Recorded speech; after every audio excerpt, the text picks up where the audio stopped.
Meus cumprimentos ao presidente da Assembleia Geral, embaixador Denis Francis, de Trinidad e Tobago. É uma satisfação ser antecedido pelo secretário-geral das Nações Unidas, Antônio Guterres. Saúdo cada um dos chefes de Estado, de governo e delegadas e delegados aqui presentes. Presto minha homenagem ao nosso compatriota Sérgio Vieira de Mello e 21 outros funcionários desta organização, vítimas brutal do atentado em Bagdá há 20 anos atrás. Desejo igualmente expressar minhas condolências às vítimas do terremoto no Marrocos e das tempestades que atingiram a Líbia. A exemplo do que ocorreu recentemente no estado do Rio Grande do Sul, no meu país, estas tragédias ceifam vidas e causam perdas irreparáveis. Nossos pensamentos de orações estão com todas as vítimas e seus familiares.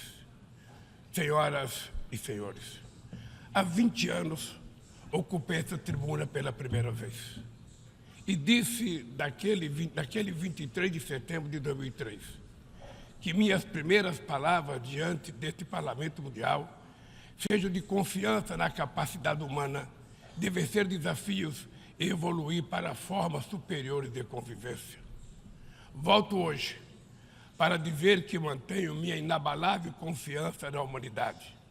Naquela época, o mundo ainda não havia se dado conta da gravidade da crise climática. Hoje, ela bate às nossas portas, destrói nossas casas, nossas cidades, nossos países, mata e impõe perdas e sofrimentos a nossos irmãos, sobretudo aos mais pobres. A fome, tema central da minha fala neste Parlamento Mundial 20 anos atrás, atinge hoje 735 milhões de seres humanos que vão dormir esta noite sem saber se terão o que comer amanhã. O mundo está cada vez mais desigual. Os 10 maiores bilionários possuem mais riqueza que os 40% mais pobres da humanidade. O destino de cada criança que nasce nesse planeta parece traçado ainda no ventre de sua mãe. A parte do mundo em que vivem seus pais e a classe social a qual pertence sua família irão determinar se essa criança terá ou não oportunidades ao longo da vida. Se irá fazer todas as refeições ou se terá negado o direito de tomar café de manhã, almoçar e jantar diariamente. Se terá acesso à saúde ou se irá sucumbir a doenças que já podiam ter sido erradicadas. Se completará os estudos e conseguirá um emprego de qualidade ou se fará parte da legião de desempregados, subempregados e desalentados que não para de crescer. É preciso, antes de tudo, vencer a resignação que nos faz aceitar tamanha injustiça como fenômeno natural. Para vencer a desigualdade, falta vontade política daqueles que governam o mundo. Senhoras e senhores, se hoje eu retorno na honrosa condição de presidente do Brasil, é graças à vitória da democracia em meu país. A democracia garantiu que superássemos o ódio, a desinformação e a opressão. A esperança, mais uma vez, venceu o medo. Nossa missão é unir o Brasil e reconstruir um país soberano, justo, sustentável, solidário, generoso e alegre. O Brasil está se reencontrando consigo mesmo, com nossa região, com o mundo e com o multilateralismo. Como não me canso de repetir, o Brasil está de volta. Nosso país está de volta para dar sua devida contribuição ao enfrentamento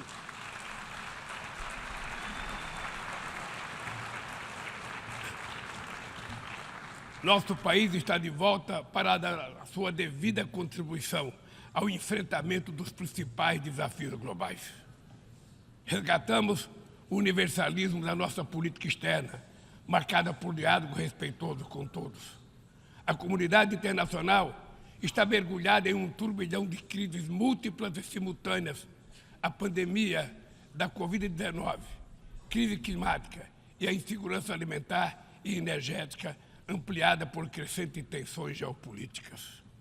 O racismo, a intolerância e a xenofobia se alastram, ativadas por novas tecnologias criadas supostamente para nos aproximar. Se tivéssemos que resumir em uma única palavra esse desafio, ela seria desigualdade. A desigualdade está na raiz desses fenômenos ou atua para agravá-los. A mais ampla e mais ambiciosa ação coletiva da ONU, voltada para o desenvolvimento, a Agenda 2030, pode se transformar no seu maior fracasso. Estamos na metade do período de implantação e ainda muito distante das metas definidas. A maior parte dos objetivos de desenvolvimento sustentável caminha em ritmo muito lento. O imperativo moral e político de erradicar a pobreza e acabar com a fome parece estar anestesiado. Nesses 7 anos que nos restam, a redução da desigualdade dentro dos países e entre eles deveria se tornar o objetivo síntese da Agenda 2030. Reduzir as desigualdades dentro dos países requer incluir os pobres nos orçamentos nacionais e fazer os ricos pagar impostos proporcionais ao seu patrimônio. No Brasil, estamos comprometidos a implementar todos os 17 Objetivos de Desenvolvimento Sustentável de maneira integrada e indivisível. Queremos alcançar a igualdade racial na sociedade brasileira por meio de um 18º objetivo que adotaremos voluntariamente.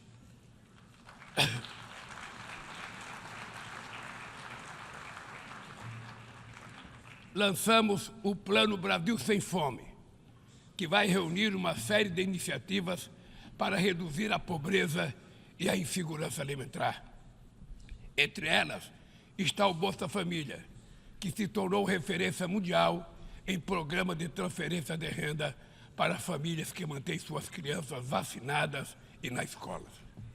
Inspirados na brasileira Berta Lutz, pioneira na defesa da igualdade de gênero na Carta da ONU, aprovamos a lei que torna obrigatória a igualdade salarial entre mulheres e homens no exercício da mesma função.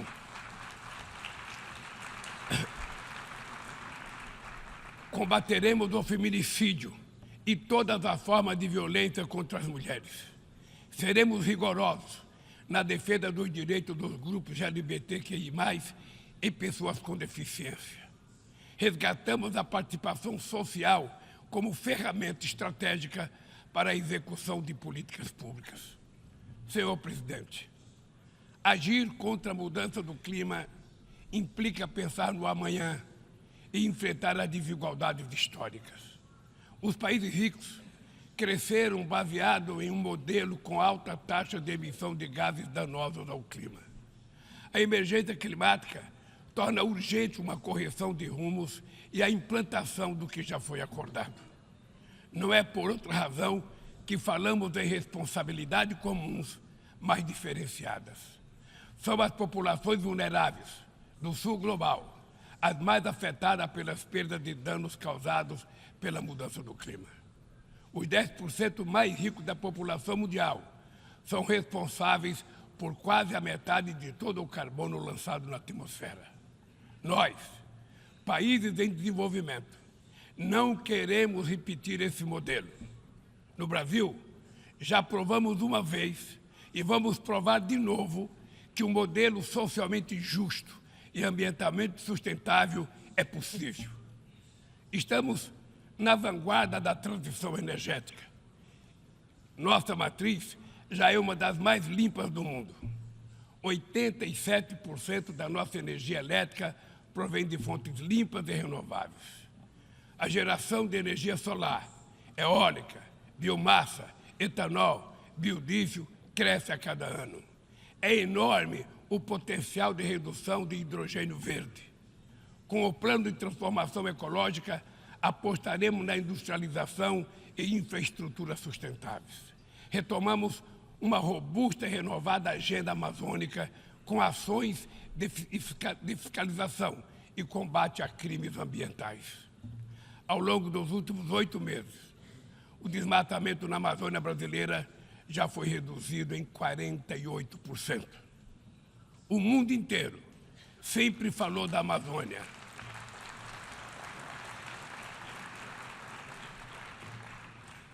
O mundo inteiro sempre falou da Amazônia. Agora é a Amazônia que está falando por si mesma. Sediamos há um mês a cúpula de Belém no coração da Amazônia e lançamos uma nova agenda de colaboração entre os países que fazem parte daquele bioma. Somos 50 milhões de sul-americanos, amazônidas, cujo futuro depende da ação decisiva e coordenada dos países que detêm soberania sobre os territórios da região. Também aprofundamos o diálogo com outros países detentores de florestas tropicais da África e da Ásia. Queremos chegar à COP28 em Dubai com uma visão conjunta que reflita sem qualquer tutela as prioridades de preservação das bacias amazônicas do Congo e do Bornéu-Mekong, a partir das nossas próprias necessidades. Sem mobilização de recursos financeiros e tecnológicos, não há como implementar o que decidimos no Acordo de Paris e no Marco Global da Biodiversidade. A promessa de destinar 100 bilhões de dólares anualmente para os países em desenvolvimento permanece apenas isso, uma longa promessa. Hoje, esse valor seria insuficiente para uma demanda que já chega à casa dos trilhões de dólares. Senhor presidente, o princípio sobre o qual se assenta o multilateralismo, o da igualdade soberana entre as nações, vem sendo corroído. Nas principais instâncias da governança global, negociações em que todos os países têm voz e voto perderam o fôlego. Quando as instituições reproduzem as desigualdades, elas fazem parte do problema e não da solução. No ano passado, o FMI disponibilizou 160 bilhões de dólares em direitos especiais de saque para países europeus e apenas 34 bilhões para os países africanos. A representação desigual e distorcida na direção do FMI e do Banco Mundial é inaceitável. Não corrigimos os excessos da desregulação dos mercados e da apologia do Estado mínimo. As bases de uma nova governança econômica não foram lançadas.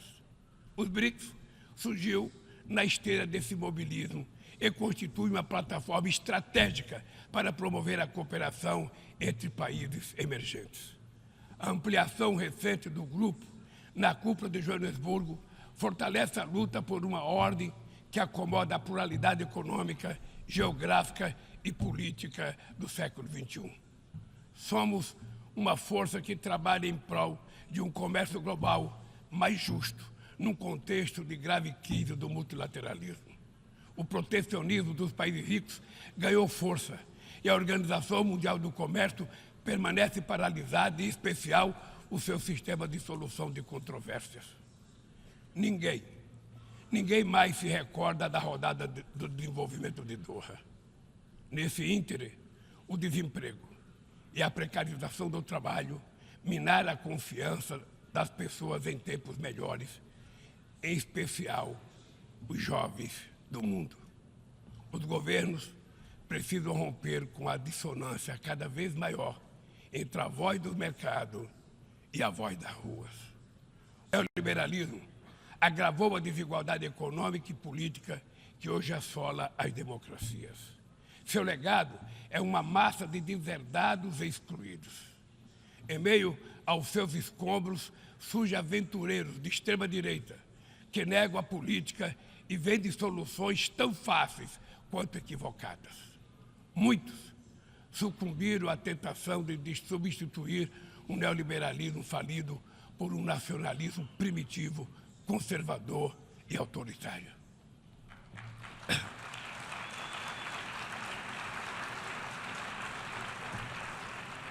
Repudiamos uma agenda que utiliza os imigrantes como bodes expiatórios, que corrói o estado de bem-estar e que investe contra o direito dos trabalhadores.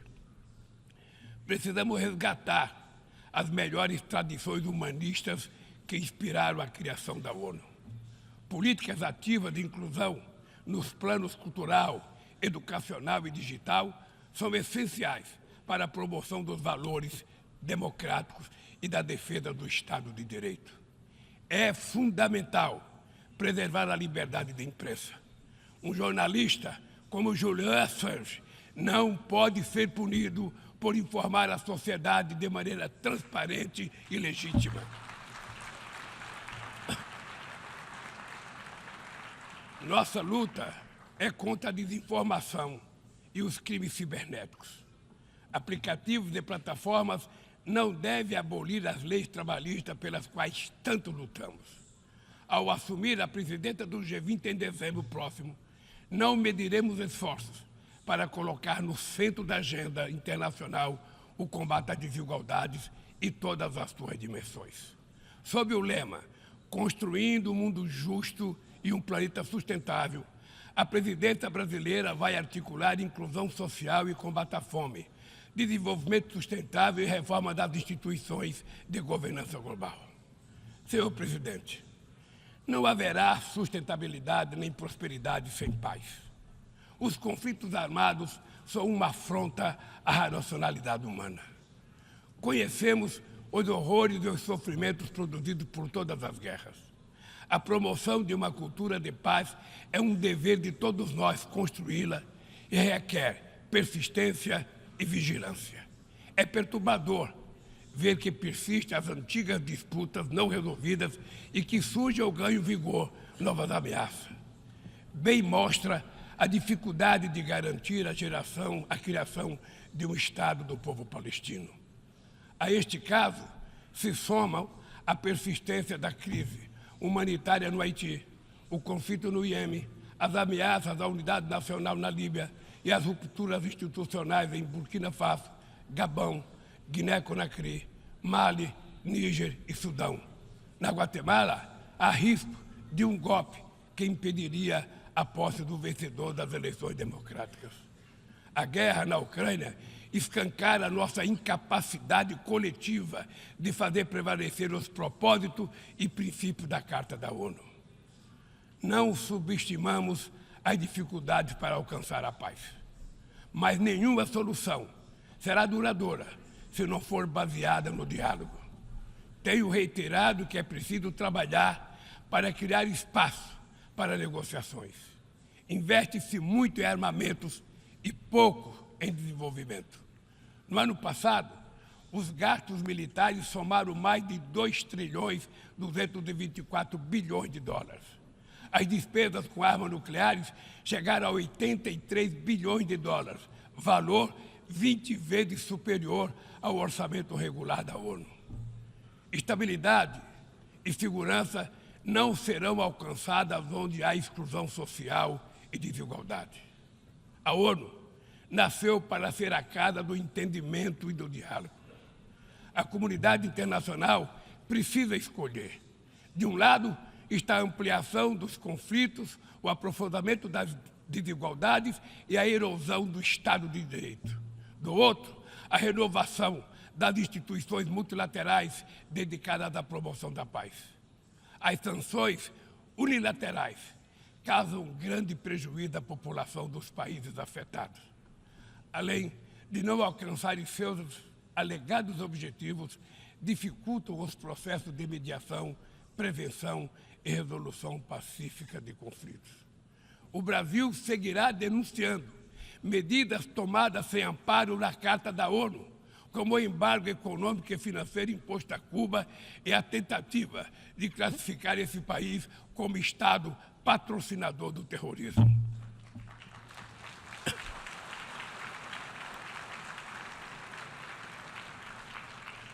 Continuaremos críticos a toda tentativa de dividir o mundo em zona de influência e de reeditar a Guerra Fria. O Conselho de Segurança da ONU vem perdendo progressivamente a sua credibilidade. Essa fragilidade decorre, em particular, da ação de seus membros permanentes, que travam guerras não autorizadas em busca de expansão territorial ou de mudança de regime. Esta paralisia é a prova mais eloquente da necessidade e urgência de reformá-lo, conferindo-lhe maior representatividade e eficácia.